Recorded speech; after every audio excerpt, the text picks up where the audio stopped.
سلام علیکم آقا، اومدم براتون یک داستان خیلی باحال و خنده‌دار تعریف کنم قبل از اینکه برام کوه.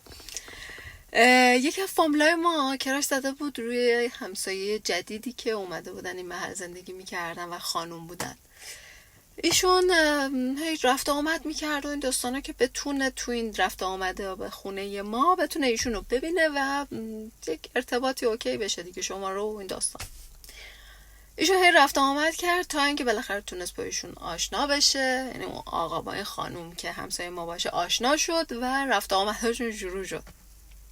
رفت آمده شروع شدن همانا تا اینکه ارتباطشون خوب شد و دیگه سر گرفته اون رابطه و این داستان ها، تا اینکه دیشب دیدیم ساعت 4 صبح یک دیوونه ما وار داره زنگ میزنه و در میزنه و اینا، انگار فرار کرده از جایی.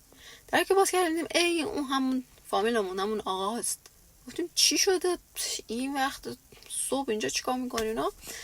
گفت آره من دیشب پیش دوست دخترم بودم و یه قاب عکسی کنار تختش بود که یه آقایی بود. من فکر کردم همسرش، گفتم همسرت، عکس همسرت، تو ازدواج کرد، تو شوهر داری چون نگفتی؟ گفته نه همسرم نیست.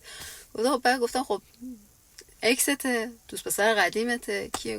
گفته نه اونم نیست. گفته خب دوستت، رفیقته، برادرته کیه؟ عکسشو اینجور گذاشتی کنار تختت. گفته که خودمم. اون خانم قبلا آقا بوده، ایشون هم فرار کرده، گویا اون خانم یعنی اون آقایی بوده که خانوم شده و عمل کرده بوده. خلاصه مراقب رابطه های امروزیتون باشی.